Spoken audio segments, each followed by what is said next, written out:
चतुष्टय क्या होता है? तो साधन चतुष्टय का स्पष्ट विवरण 4 प्रकार के साधनों के माध्यम से कल हम लोगों ने समझ किया। पहला साधन था विवेक, दूसरा साधन वैराग्य, तीसरा साधन षट संपत्ति और चौथा साधन मोक्ष। विवेक नामक जो साधन है वो स्पष्ट किया गया। आत्मा और अनात्मा का अलग अलग विभाग बना लेना बुद्धि के द्वारा, इसको कहते हैं विवेक। और इस संसार से लेकर के स्वर्ग लोक तक के जितने भी भोग हैं, इन समस्त भोगों के प्रति आसक्ति का नहीं होना, मन के भीतर से उसके प्रति त्याग का भावना होना, इसे कहते हैं वैराग्य।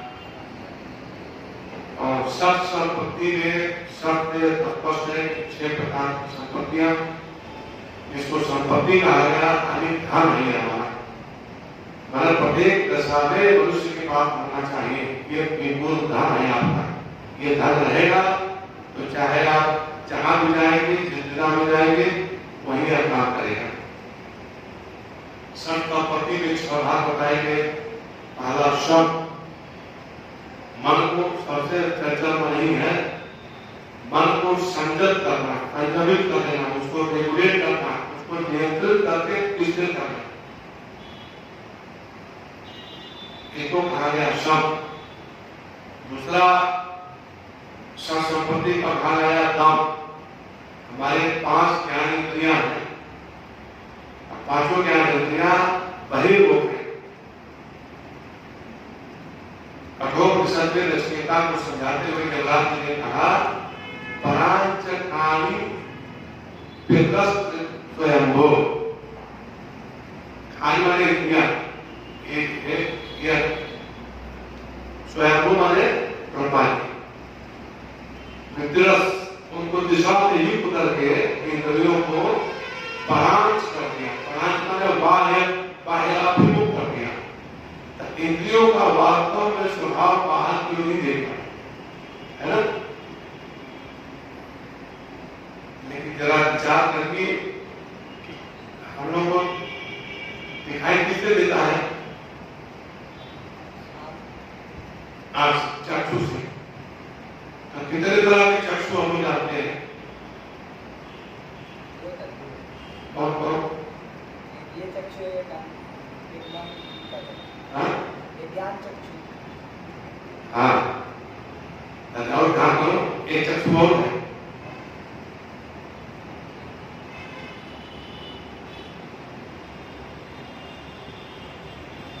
भगवान कृष्ण कहते हैं अर्जुन से, ददामि ते दिव्य चक्षु। क्या करते हैं? दान दे दिव्य चक्षु। इस दिव्य चक्षु क्या है? ये भी तो चक्षु है ना। और वही भगवान 15वें अध्याय में आप क्या करते हैं? विमुढ़ा नाम पश्यन्ति ज्ञान चक्षुषा। 3 चक्षुओं का वर्णन है, ठीक है? तीनों चक्षु, तीनों इस शरीर के 3 भाग है, तीनों शरीरों से संबंधित इन चक्षुओं का संबंध बनता है। इसको आगे बताएंगे। अब ये समझ रहे 3 चक्षु और एक तो यह लौकिक चक्षु, एक दिव्य चक्षु और तीसरा ज्ञान चक्षु।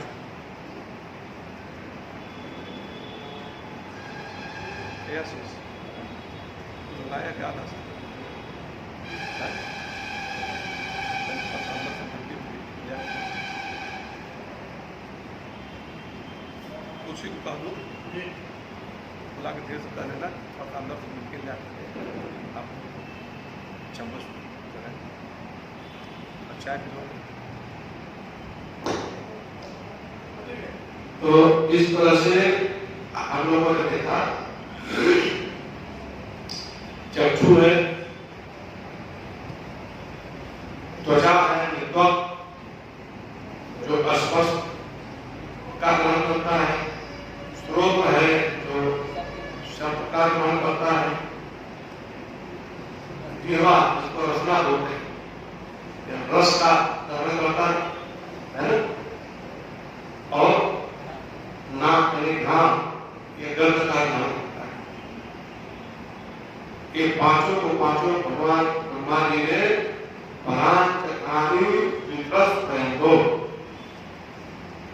स्वयं वाले ब्रह्मा जी ने उनको पहाड़ के ऊपर अर्पित करते हैं, पहाड़ के ऊपर लेते रहते हैं। इनको बोलते हैं ज्ञान इंद्रिय। तो ये स्वभाव पर बाहर जाती है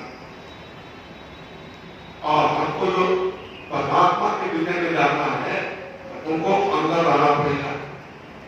ठीक है, इन पांचों ज्ञान इंद्रियों को संयमित करना, रोकना, ठीक है, इसको कहते हैं दम। तीसरा क्या है? उपरत, यानी कि ये जो संसार के भोग हैं, भोगों से धीरे धीरे मन को ऊपर उठा लेना, चाहे जैसा होता है कोई नहीं। ठीक है ना, इसको कहते हैं उपरत। चौथा है संपत्ति में तितिक्षा, सुख आए दुख आए, सर्दी हो गर्मी हो, मान हो अपमान हो, यश हो अपयश हो, युक्ति हो पराजय हो जय, प्रत्येक परिस्थिति में मन को हिलने डुलने नहीं देना, मन को स्थिर रखना, परिस्थितियों को सहन करना, इसको कहते हैं तितिक्षा। उसके बाद आया श्रद्धा। जो शास्त्र है, जो हमें ज्ञान देते हैं, हमारे माता पिता, गुरु आचार्य, ये जो कहते हैं उस पर पूर्ण श्रद्धा, पूर्ण विश्वास रखना, उसमें एक देश मात्र भी जरा सा भी अपना बुद्धि का प्रयोग नहीं करना, जैसा कहते वैसा करना, इसको कहते हैं श्रद्धा। ठीक है, और छठवां उसमें आता है समाधान। जब ये पढ़ने के 5 अंक लेंगे, 5 क्या होंगे पढ़ने के? शम, दम, उपरति, तितिक्षा, श्रद्धा। ये पांचों जब पूर्व के आप धीरे धीरे प्रैक्टिस करने लगेंगे तो मन आपका ऑटोमेटिकली स्वतः ही समाधान की चला जाता है। समाधान क्या? ये जगत के सारे पदार्थ है, ये तो आ रहे हैं, जा रहे हैं, यही रहे हैं, इसके लिए हमको बहुत ज्यादा हेडक पाने की जरूरत नहीं। ऐसे वैसे सब लोग आते रहेंगे क्या? इसलिए चित्त से उसका हमको लालच करना चाहिए, न कोई आवरण रखना चाहिए। इच्छा हो गए, ये हो गया सब संपत्ति। अब इसके पश्चात आगे और इसके पश्चात हम हमारा चित्त इस संसार में आए, इस संसार को बनाने वाला कोई है जिसको सभी लोग सब लोग जानते हैं, जन्म से ही जानते हैं, कोई भगवान है, परमात्मा है, ईश्वर है। उस ईश्वर को जानने की इच्छा, उसको जानने, उसको मिलने की इच्छा, उसके पास पहुंचने की इच्छा है ना, या अपने घर में बुलाने की इच्छा। शुक्रवार को आप लोग भजन गा रहे थे, है ना, फुर्सत हो तो हे माता निर्धन के घर में आ जाना, है ना। भगवान को अपने घर में बुलाते, जो रूठा सूखा किया तुमने आकर के भोग लगा देना। हम लोग भगवान को अपने घर बुलाते हैं, कभी कभी कहते हैं प्रभु तेरे घर पे आया हूँ, कुछ करके जाऊंगा या मर के जाऊंगा। माता जी को भजन गाते, भगवान पास में जाते। तो यह जो भगवान को पाना, भगवान को देखना, भगवान के पास जाना, भगवान को बुलाना, भगवान संबंधी जो इच्छा है, इसको कहते हैं मोक्ष। ये चारों साधन चतुष्टय एकल आत्मा को बता दिए। आगे कहते हैं कि एकल साधन चतुष्टयम, यह यह एक माने ये भी साधन चतुष्टय कहलाते हैं। तो किस तरह मान साधन चतुष्टय कहलाता है, क्या मतलब हुआ? अब कोई बालक कोई आदमी कोई यहाँ है, अगर कोई आता है, दाल है, माचिस है, लकड़ी है, वहाँ चूल्हा है, उधर क्या करना चाहिए? काहे के लिए आपको बता रहे हैं? आटा है, दाल है, चावल है, माटी है, लकड़ी किससे बता रहे हैं? बताना पड़ेगा ना, जाके भोजन बनाओ। बता दिया आता है, दाल है, चावल है, लकड़ी है, माचिस है, उसका आप चलेंगे कहीं? हाँ है, मुझे देखिए, आपने बताया, मुझे देखिए, क्रिया विधि बतानी पड़ती है। पूछा इतने कि ठीक है, आपने कहा यह साधन चतुष्टय है, किस तरह क्या है? तो मुझे उत्तर देते हैं, ततः तत्व विवेकस्याधिकारिणो भवन्ति। वह जो तत् माने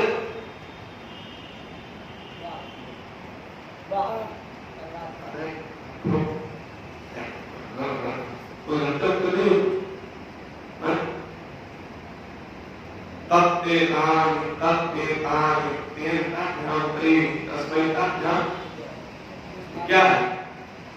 स्त्रीलिंग है, पुल्लिंग है, नपुंसकलिंग है?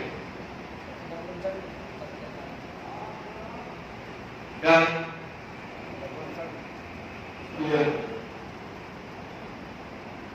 ऐसा पुल्लिंग क्या है? पुल्लिंग क्या है? हाँ, यह पुल्लिंग है। पुल्लिंग क्या है? सात और वाह। जब पुल्लिंग के लिए आया था सात और चलेगा, स्त्री के लिए आया तो सात एक चलेगा। आप नहीं पुरुष है कि स्त्री है ना?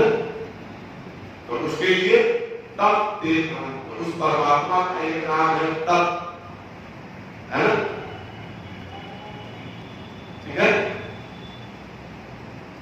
तो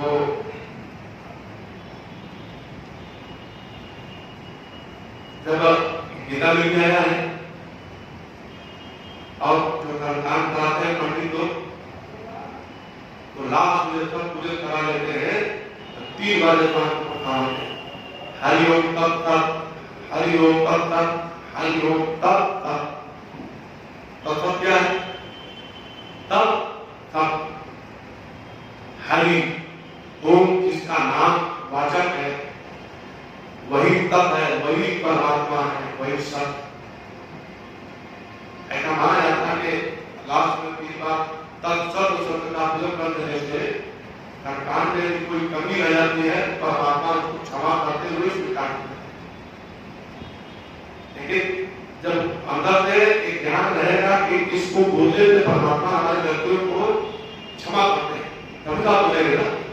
खाली अल्टी को हरे होता है तो इसका कोई कमी नहीं है।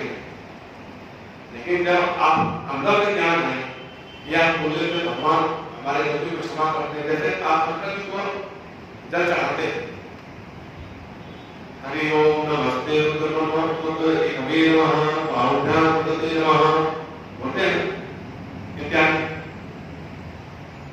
आपको ज्ञान का आपको पता है तो चढ़ाते चले आ रहे हैं, कुछ भी बोल रहे हैं तो ऐसा आपको बुद्धि रहता है कि भगवान के ऊपर जल चढ़ा, लेकिन उसका अर्थ आपको पता रहता है तो आप जल चढ़ाएंगे, उस भगवान की व्यापकता पकड़ने आपकी जरूरत नहीं है।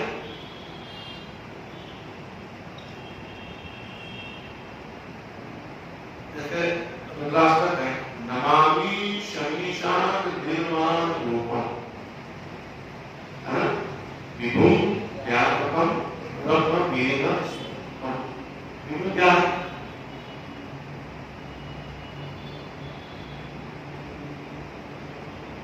विभु माने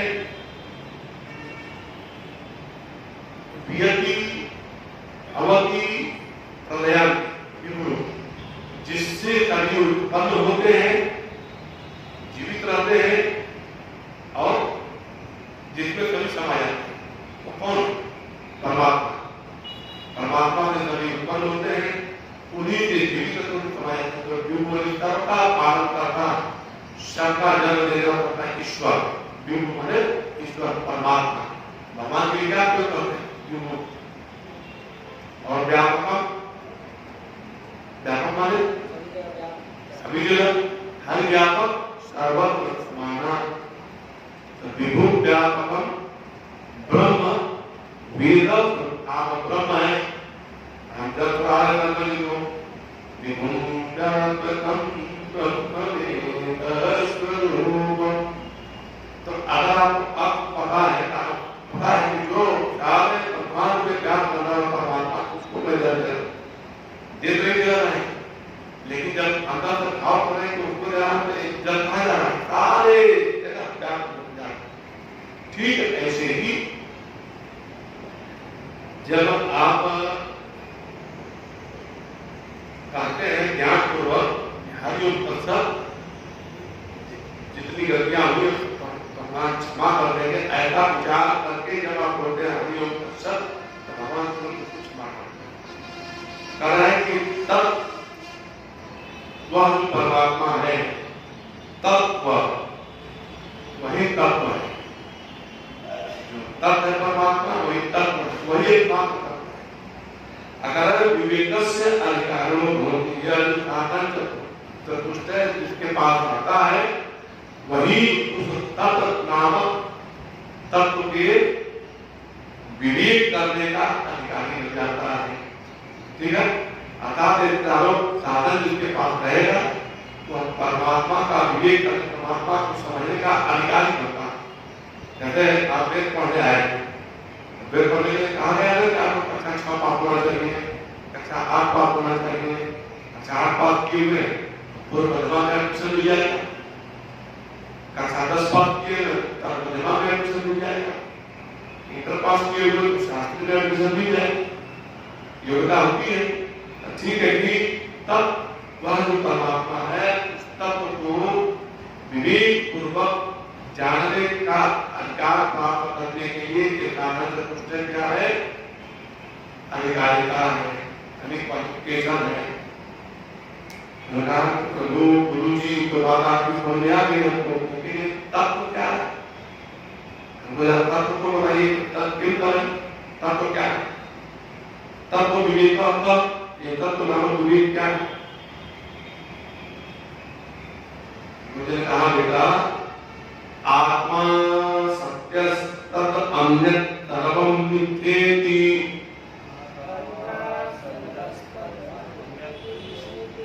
आत्मा सत्य तत् अन्यत् सर्वं मिथ्येति।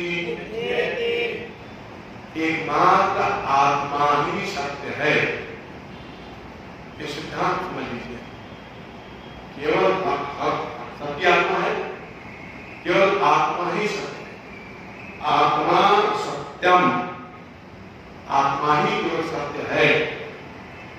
तब अन्य, तब माने उस आत्मा से अन्य जो कोई भी है, आत्मा से अतिरिक्त अन्य जो कोई भी है, तारा माने सभी मिथ्या है। मिथ्या क्या है? मिथ्या किसे कहते हैं? अब सीधे झूठा नहीं कहते। जैसे हो कि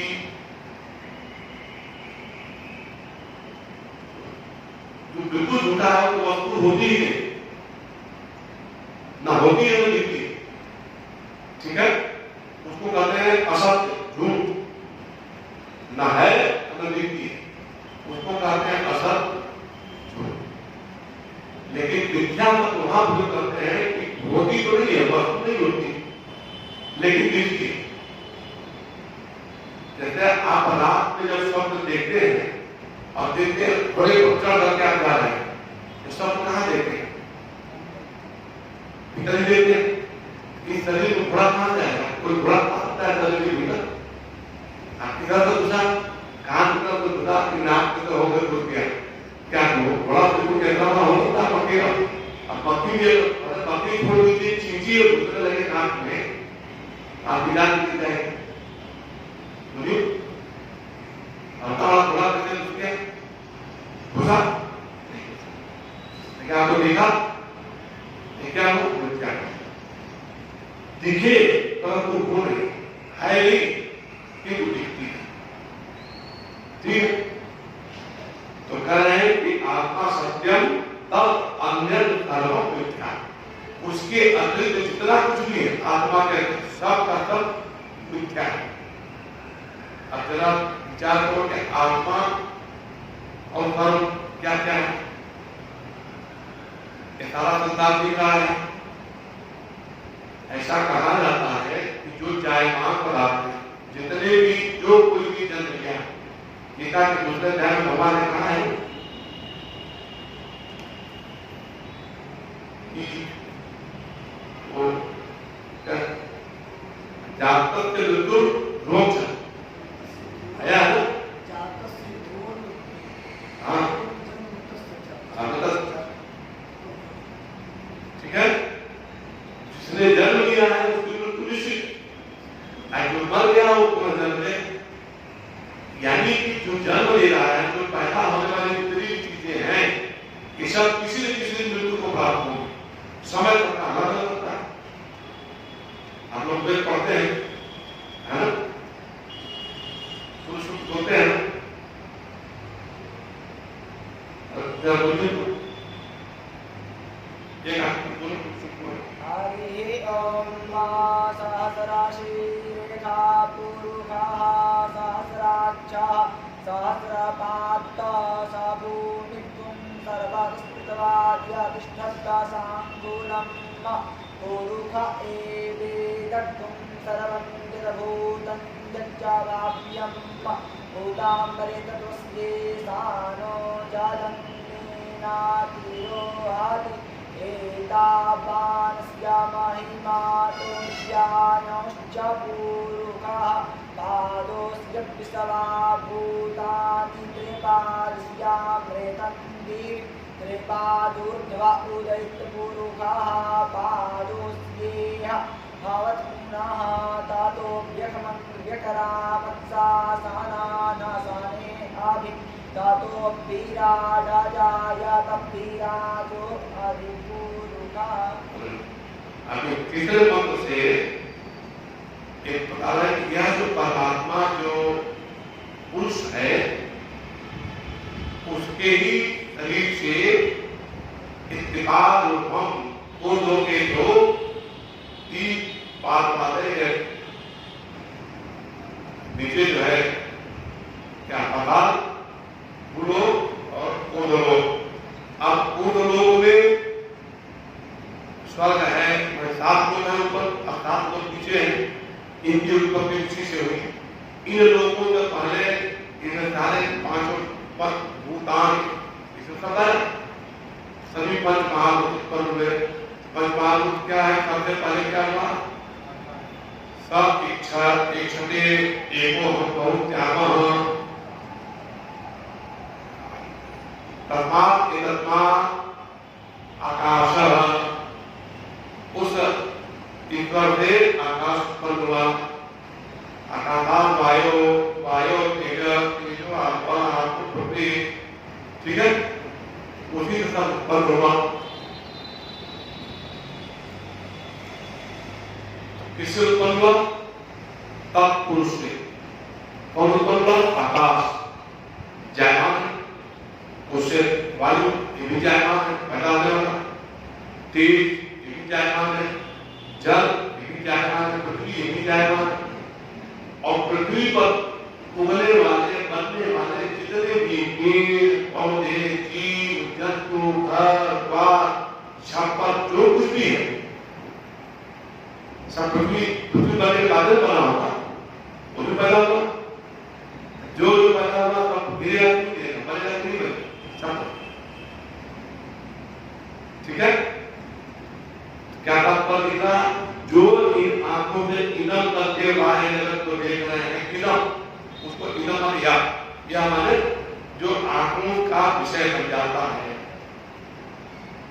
या कान का वायु को देख नहीं रहे लेकिन वायु का स्पर्श कर रहे हैं, तो इन पांचों ज्ञान इंद्रियों का जो विषय बन जाता है, ये सब जायमान है, इसलिए यह जो है मिथ्या यही तो कर रहे हैं सिद्धांत।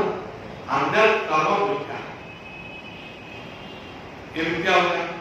अब जरा विचार करिए, आपके शरीर में आप शरीर है कि आप अलग है, शरीर अलग है?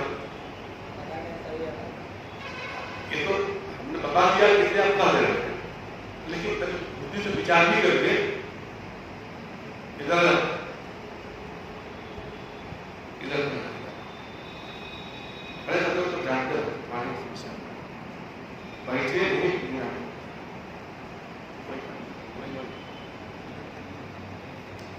तो कह रहे हैं कि शरीर है, हम लोग करके बोलते हैं अरे आज मेरा शरीर काम नहीं कर रहा, तो इसका मतलब क्या हुआ?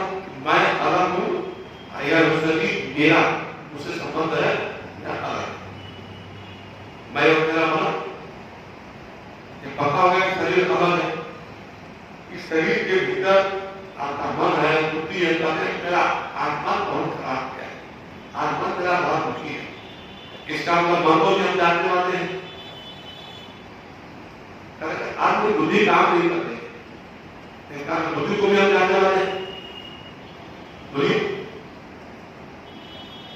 कभी कहते हैं कि आज हमारा प्राण जो है आप तेजी से टाटा करता रहा, इसका प्राण को भी हम जानने वाले हैं, है ना? करके आज सांस लेने मेरे प्राण जो पता है कि यहाँ बड़ा तकलीफ हो रही है, उसको जानने वाले। आपने कहा कि आप बड़ा मन में बहुत दुख है, दुख को भी जानने वाले हैं। आपने कहा कि आज मैं बड़ा खुश हूँ, क्यों? आज भैया भैया बोले दूंगा, दशहरा को मिली, ये भी मिला, वो भी मिला, आज बहुत प्रसन्न है। तो सुख को भी जानने वाले आप हैं, इस शरीर को जानने वाले आप हैं, तो शरीर से अलग हो गए। मन बुद्धि चित्त अहंकार को भी आप जानने वाले हैं, उससे भी आप अलग हो गए। लेकिन आपको जानने वाला कोई और है क्या? आप ही नहीं। हमको जानने वाला मैं जो कह रहा हूं, मैं ये जानता हूं, जानता हूं, तो उस मैं को जानने वाला कोई और है जो कहे तुम्हारे मैं को मैं जानता हूं? कोई कह सकता है? कोई उस मैं में रहती कोई दूसरा है ही, वह जो मैं है वही आत्मा है, स आत्मा, स विज्ञेय।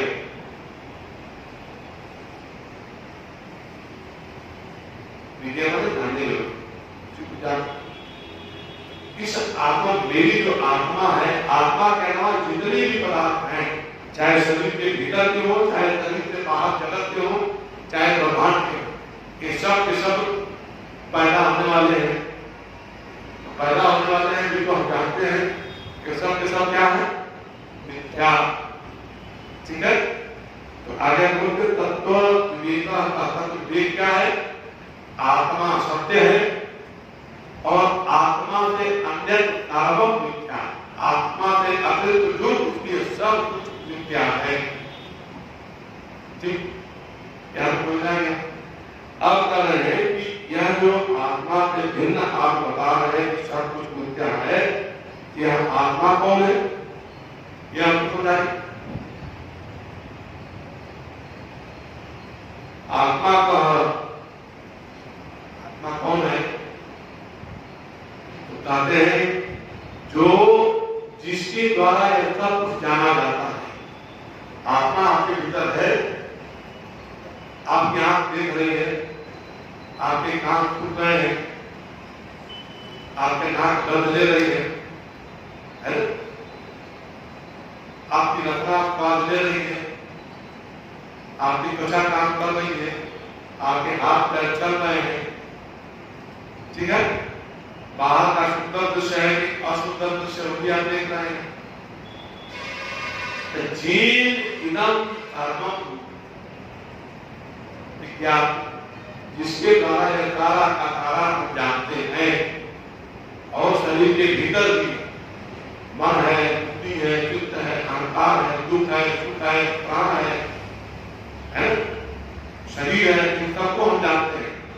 करें इन सब कुछ जिसके द्वारा जानते हैं, मैं हूं, कभी सबको जाने। आज जिस दिन आप नहीं रहेंगे इस भीतर में, काफी को जान पाएंगे आप तब आपको ऊपर चीटी छोटी है कहाँ बात बजा रहा है तो भी आप नहीं करेंगे बोलेंगे बोलिए आगे तो सुंदर चीज नाक पास आएगा आपको समझ नहीं आएगा किंतु बड़ा खुला वो डालिए आपको मिले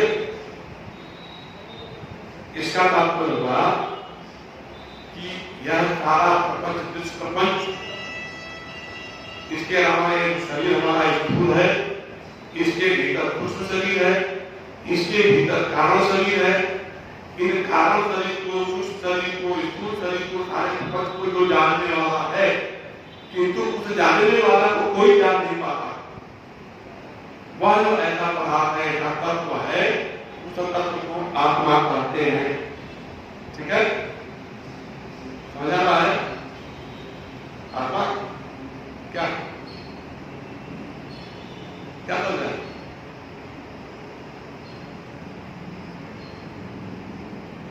खड़े होकर तो आत्मा नहीं होगा क्या आत्मा नहीं हो जाएगा तो ठीक है जितना विश्व प्रपंच है ये शरीर है मन है बुद्धि है अहंकार है प्राण है इन सबको जो जानने वाला अंदर बैठा हुआ है आप उसको कोई याद नहीं पाता हमारा जाने का पाटे तो है ज्ञान भी पांचों की बातों को उसको हम नहीं जान पाते लेकिन वो सबको जानता है बाहर के जगत को भी जानता है इस शरीर को भी जानता है शरीर के भीतर के भी सारे चीज को जानने वाला है वह जो जानने वाला है तो उसको बोलते हैं आत्मा अब वह उसको कोई दूसरा नहीं जान सकता वह स्वयं आप जानते हैं कि हाँ मैं हूं क्या जानते हैं क्या मैं हूं कोई ऐसा कहता है कि जरा डॉक्टर साहब जिस तरह को बताइए तो मैं हूं नहीं हूं ऐसा कोई कहता है तो आप स्वयं से स्वयं को जानते हैं अर्थात आत्मा जो है स्वयं प्रकाश है स्वयं विस्तृत है स्वयं अनुभव कराते हैं कि मैं हूं उसको किसी बाहरी किसी भी इंद्रिय की जरूरत नहीं ठीक है आत्मा स्वयं का जान सकते हैं मैं हूं और वह आत्मा फल को जानने वाला तो कह रहे हैं कि स आत्मा अनेक स्थूल सूक्ष्म कारण शरीर से व्यतिरिक्त माने इनको छोड़ करके पंच कोशों से अलग और तीनों अवस्थाओं का साक्षी सच्चिदानंद स्वरूप सच्चिद आनंद स्वरूप यह तिष्ठति जो ऐसा हृदय में बैठा हुआ है स्व आत्मा वह आत्मा और आत्मा है स्थूल सूक्ष्म कारण शरीर से अतिरिक्त अर्थात स्थूल सूक्ष्म कारण शरीर को हटा देने के बाद पंच कोशों को हटा देने के बाद तीनों अवस्थाओं का जो साक्षी है वह सद है चिद है आनंद स्वरूप है वह जो किसी हृदय गुहा में बैठा हुआ है वही आत्मा है ठीक है आत्मा समझ आ गया तीनों शरीर से अतिरिक्त यानी स्थूल शरीर सूक्ष्म शरीर कारण शरीर इन तीनों से अतिरिक्त पंच कोशों से अतिरिक्त इसके भीतर जो सच्चिद आनंद स्वरूप है वही आत्मा सत माने जो तीनों काल में सत्य है जब दिख रहा है कभी सत्य है नहीं दिख रहा है तभी हो कहता हूं चेतन स्वरूप है जड़ नहीं सदैव चेतन और क्या आनंद सदैव आनंद उसमें कभी दुख का देश मात्र नहीं आ सकता ठीक इसीलिए भगवान का नाम क्या है सच्चिदानंद भगवान का क्या इसीलिए सत है ये वास्तविक भगवान का वास्तविक स्वरूप है सत है चिद है आनंद ठीक है अब आगे कहते हैं जब कहा कि सूक्ष्म स्थूल सूक्ष्म कारण शरीर पंचकोशों से तीनों अवस्थाओं का साक्षी कर शिष्य ने पूछा गुरु जी ये स्थूल सूक्ष्म कारण शरीर क्या है ठीक है स्थूल शरीर क्यों स्थूल शरीर क्या है स्थूल शरीर आप बुझते हैं? स्थूल शरीर समझ रहे हैं क्या? क्या ये जो भी है स्थूल शरीर है, ये जो शरीर ही तो है, शरीर इसी में बता रहे हैं। तो जो स्थूल का स्थूल मान मोटापन, एक भाई बहुत है नहीं, स्थूल जो हो जाता है तो आंखों से दिखने लगता है, उसको स्थूल बोलते हैं। तमाम ये जो अभी बीमारी चल रही है, क्या नाम इसका? कोरोना। अगर कुछ कोरोना है, कोरोना कैसे फैला? वायरस है, वायरस फैला है। तो वायरस कोई है तभी तो फैला है। किसी को दिखा हाथ से? जिसको कोरोना हुआ है उसी को दिखा। कोरोना जिसको हुआ है उसको आंख से दिखा कोरोना वायरस कहां है, उसको नहीं दिखा। लेकिन अगर नहीं है तो कैसे हुआ? इसका मतलब बहुत सी चीजें होने पर भी नहीं दिखती। ठीक है, तो जो आंखों से दृश्यमान हो जाता है उसको बोलते हैं स्थूल। जो आंखों से दृश्यमान नहीं होता है उसको बोलते हैं सूक्ष्म। वो है कोरोना वायरस है, क्योंकि जांच में पता लग रहा है कि इनको कोरोना हुआ है, इसका कोरोना वायरस है, भले नहीं दिखता। ठीक है, मन है, भले आपको दिख नहीं रहा, लेकिन मेरा मन ध्यान जा रहा है, वहां जाकर कोई है ना जो दौड़ रहा है, जो यहाँ वहां दौड़ रहा है उसी का नाम मन। ठीक है, तो इसका मतलब हुआ कि जो दिखाई दे रहा है उसका नाम स्थूल शरीर है। यह दिख रहा है, स्थूल शरीर है। पेड़ कितना बड़ा दिखता है, पेड़ का स्थूल शरीर है। चने का पौधा इतना बड़ा दिखता है, उसका शरीर है। कितना शरीर? चने का है। ऐसे ही जो दृश्यमान हो जाता है उसको बोलते हैं स्थूल शरीर। करें स्थूल शरीर पंपा कहते हैं। कह रहे हैं कि स्थूल शरीर जो पंच महाभूत सबसे पहले जो उत्पन्न हुए, पंच महाभूत क्या? पंच महाभूत क्या?